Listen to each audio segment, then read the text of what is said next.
राजघाट में वैश्विक नेताओं ने दी महात्मा गांधी को श्रद्धांजलि। थोड़ी ही देर में शुरू होगा G20 का आखिरी सत्र।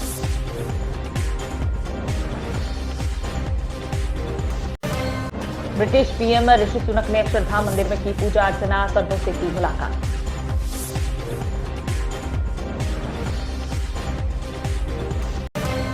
एसआईटी ने चंद्रबाबू नायडू का कराया मेडिकल चेकअप। मंगलगिरी एसआईटी दफ्तर में किया शिफ्ट।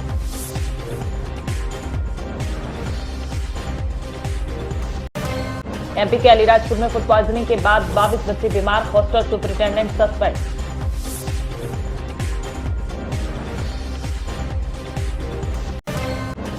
राजस्थान में प्रियंका गांधी वाड्रा की निवाई में जनसभा। इंदिरा रसोई योजना, ग्रामीण योजना का करेंगी शुभारंभ।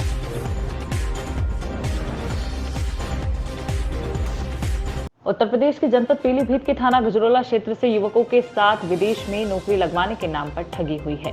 बताया गया है कि युवकों की मुलाकात प्रेमपाल मौर्य से हुई थी। प्रेमपाल मौर्य युवकों से विदेश में नौकरी लगवाने की बात कहता था। तनख्वाह के अलावा खाने पीने रहने की व्यवस्था की बात कंपनी के माध्यम से कहता था। इसके बाद प्रेमपाल मौर्य द्वारा पीड़ितों से 80,000 रुपए मेडिकल और 1,30,000 रुपए वीजा बनवाने के नाम पर लिए गए। विदेश पहुंचने के बाद पीड़ितों को पता चला कि उनके साथ धोखाधड़ी कर उन्हें टूरिस्ट वीजा पर विदेश भेजा गया है, जिस कारण पीड़ितों को वापस लौटना पड़ा।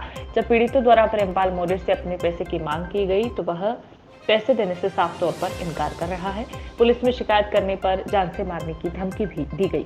संवाददाता पंकज ठाकुर की रिपोर्ट, पीलीभीत, उत्तर प्रदेश। क्या नाम है आपका? परदेश। कहाँ के रहने वाले हैं? ग्राम अज्ञानी। आज आप पीलीभीत आए, किस संबंध में आए हैं? हम इस संबंध में आए हैं कि हमारी कहीं सुनवाई नहीं हुई है, तब यहाँ तक हम आए हैं। ठीक है, रही बात है प्रेमपाल मौर्य नाम का बंदा है और उस बंदे ने हमें फ्रॉडगिरी में फंसा है। उस बंदे ने मतलब बाहर विदेश भेजा था, विदेश के झलके में, मगर विदेश हम गए थे, वहाँ से वापसी पढ़ के आए हैं। ना हमें मिल रहा है और नहीं हमसे बात कर रहा है। ठीक है, हमारा बिलिंग लिस्ट में नंबर डाले पड़ा है। कितना खर्चा लिया था विदेश भेजने के नाम पे? हमसे लिया था 2,85,000। तो आप 4-5 लोग आए हैं यहाँ पे, 5 लोग, तो 5 लोगों से लगभग कितना पैसा जा चुका है इसका? अब आप ही पकड़ लो, इन लोगों से दुबई का पैसा लिया था, हमसे मलेशिया का पैसा लिया था। और भेजा कहाँ पे? दुबई के लिए? दुबई के लिए भेजा था। उसके बाद कितने दिन रहे वहाँ? दुबई में हम रहे 1.5 महीने। 1.5 महीने। खाना पीना क्या था? खाना पीना अपनी जेब से खाते थे, अपनी जेब से सब काम करते थे। होटल का भी किराया हमारा खुद का जेब का। तो उसने तुम्हें वीज़ा कैसा बना दिया? क्या टूरिस्ट वीज़ा दिया था हमें। काम करने का वीज़ा नहीं दिया? मैं टूरिस्ट का वीज़ा दिया था, बोला टूरिस्ट के वीज़े पे हम आपको काम पे दे रहे हैं। ठीक है, मगर काम नहीं मिला। मतलब फ्रॉड किया आपके साथ? फ्रॉड किया हमारे साथ। क्या मामला है आपके? आपका जी मतलब दुबई वाला केस है। 1,10,000 रुपया हमको नकद ले लिया जी, और नकली वीज़ा दे दिया बना, 1 महीने बाद घर में वापस भेज दिया। अच्छा, वहाँ दुबई जाने के बाद फिर वापस भेज दिया? जी हाँ। तो वहाँ पे खाना खर्चा जो हमने भेजा घर से वो खाया पिया और कंपनी से बाहर निकाल के रोज पीट रहे कल्याण में। अच्छा, तो आप लोग प्रेमपाल से बात करने, जो एजेंट है उससे बात करनी चाहिए। क्या बोले एजेंट? जी, एजेंट बोले मैं खर्चा दे रहा हूँ, खर्चा दे रहा हूँ, खाना दे रहा हूँ, वहाँ कुछ नहीं है सर। तो आपका पैसा सब वापस किया? नहीं, कुछ नहीं किया। क्या नाम है आपका?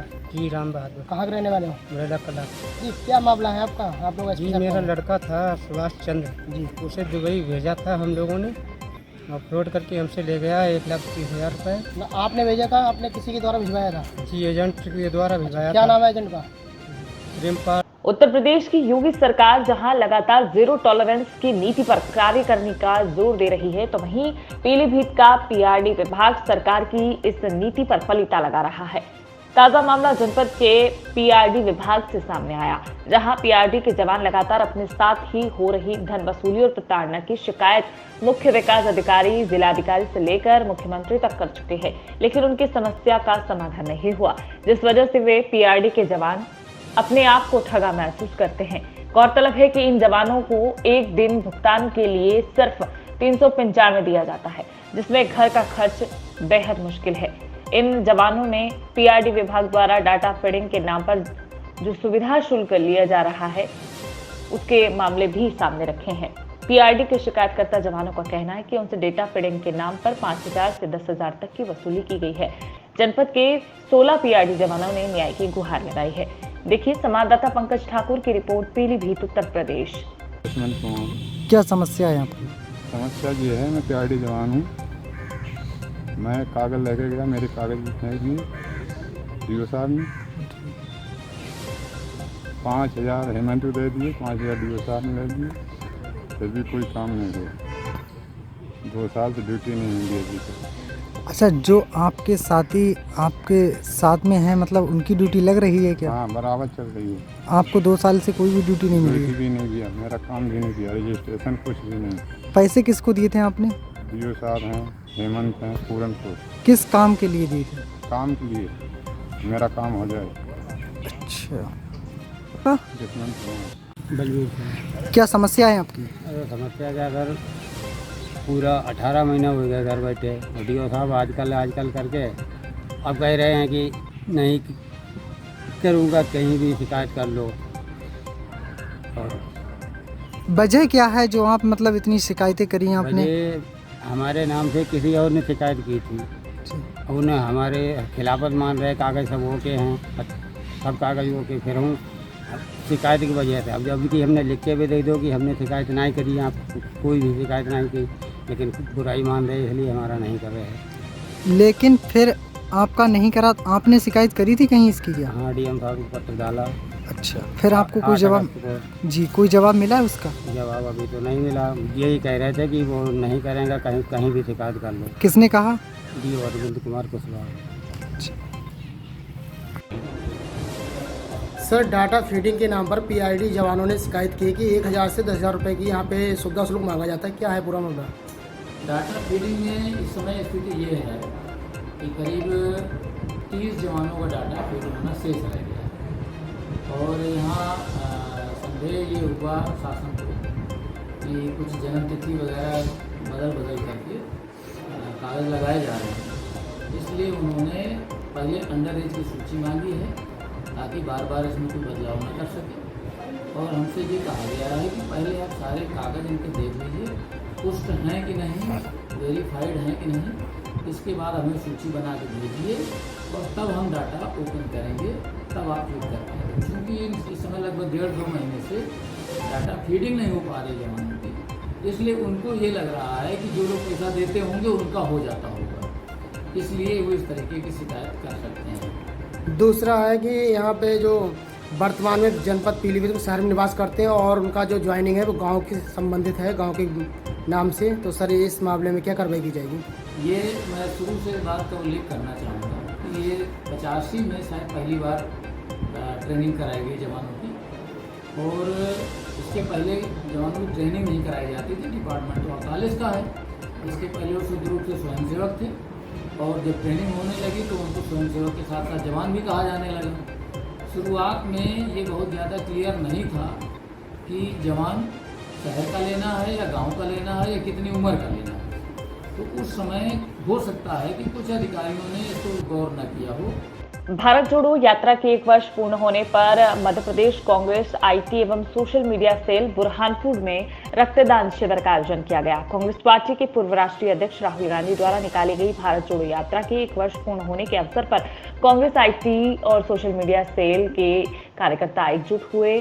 शाहपुर सामुदायिक स्वास्थ्य केंद्र में यह रक्तदान दिया गया। कांग्रेस पार्टी के वरिष्ठ नेता वहीं IT एवं सोशल मीडिया सेल के प्रदेश एवं जिला पदाधिकारियों ने रक्तदान किया और क्या कहा, देखिए संवाददाता मनीष महाजन की report, Burhanpur Madhya Pradesh. Congress IT social media cell के माध्यम से आदरणीय श्री राहुल गांधी जी की भारत जोड़ो यात्रा को आज 1 वर्ष पूर्ण हो गया था, उसके अवसर पर एवं लाला जगतराम जी के शहीद लाला जगतराम जी के पुण्यतिथि के अवसर पर यहाँ पर रक्तदान शिविर का आयोजन किया था, जिसमें हमारे साथियों ने और कांग्रेस के वरिष्ठ नेताओं ने रक्तदान किया। आपका नाम और पद? प्रवीण पाटिल। मध्य प्रदेश के दतिया में राष्ट्रीय करनी सेना के संरक्षक एवं पूर्व जागीरदार सवाई राजा राहुल देव सिंह ने पिछले दिनों पन्ना के मंदिर में राज परिवार की महारानी जितेश्वरी देवी के साथ हुई प्रशासनिक अभद्रता को लेकर कड़ी नाराजगी जताई है। उन्होंने कहा है कि आदिकाल से ही राजा मंदिरों के गर्भगृह में जाकर पूजा अर्चना करते रहे हैं। ऐसे में महारानी जितेश्वरी देवी और उनके पुत्र को मंदिर के गर्भगृह में जाने से रोकना बेहद निंदनीय है। उन्होंने आपत्ति जताई कि देश में VIP कल्चर हावी होता जा रहा है। क्षत्रिय और राजवंश से जुड़े लोग अपनी सनातनी और प्राचीन परंपरा को निभाते चले आ रहे हैं। ऐसे में महारानी जितेश्वरी देवी और उनके बेटे को पूजा करने से रोकना प्रशासन का दमनात्मक कदम है। इसे कतई सहन नहीं किया जाएगा। संवाददाता रजनी लिटूरिया की खबर, दतिया मध्य प्रदेश। क्या कर रहे हैं? क्या संदेश देना चाहेंगे आप प्रशासन को? मेरा ये संदेश है कि शासन प्रशासन किसी योग्य नहीं है कि वो मंदिर की व्यवस्था ले। अगर शासन का भी कोई व्यक्ति उतना योग्य है, उसे शास्त्रों का ज्ञान है, उसे कर्मकांड का ज्ञान है, उसे वेदों का ज्ञान है, तो मैं उसके हाथ में अपनी मंदिरों की डोर दे सकता हूं। लेकिन अगर उसे ज्ञान नहीं है तो किसी ब्राह्मण को, किसी SC ST के जानकार को, किसी क्षत्रिय को, किसी वैश्य को बिठाया जाए और वो निर्णय ले कि ये व्यक्ति किस प्रकार का है, ये अभिषेक करेगा या नहीं करेगा। SDM में मैं पूर्णतः आपसे पूरी पुष्टि के साथ कहता हूँ, मैं दतिया में पूरी साल सनातन के लिए कार्य करता हूँ, बड़े बड़े आयोजन करता हूँ, वो पूरी साल आयोजन करता हूँ। मैं अपने आप को सनातनी होने के नाते ये विनती करता हूँ कि पहले ही आप लोगों की वजह से, इस अव्यवस्था की वजह से हमारे बहुत सी जाति के लोग हमसे दूर चले गए हैं। इसको और कठिन ना बनाएं, भगवान को और कठिन ना बनवाएं। भगवान तो इतने सरल हैं कि हमारे कण कण में, हमारी नस नस में भगवान है। मध्य प्रदेश के गुना में पुरानी पेंशन विहीन शासकीय सेवकों ने रैली निकाली है। आपको बता दें कि राजकीय सेवक सेतु भारत का अभियान के अंतर्गत गायत्री मंदिर से टेकरी सरकार तक पुरानी पेंशन विहीन शासकीय सेवकों द्वारा महाआरजी यात्रा निकाली गई। शासकीय सेवक सेतु जिला गुना के बैनर तले जिले के अलावा आसपास के जिलों के हजारों शासकीय सेवकों ने यात्रा में भाग लिया। सेतु के राजकुमार विटोरिया ने बताया है कि पुरानी पेंशन प्रथम नियुक्ति दिनांक से वरिष्ठता की मांग कर शासकीय सेवक एवं शिक्षक सर्वर्ग द्वारा शासन को बार बार ज्ञापन देकर स्मरण कराने के बावजूद भी मांग पूरी न होने के कारण शासकीय सेवकों ने परमपिता परमेश्वर इष्टदेव के चरणों में अर्जी लगाकर यह यात्रा निकाली है। संवाददाता रणधीर चंदेल की रिपोर्ट, गुना, मध्य प्रदेश।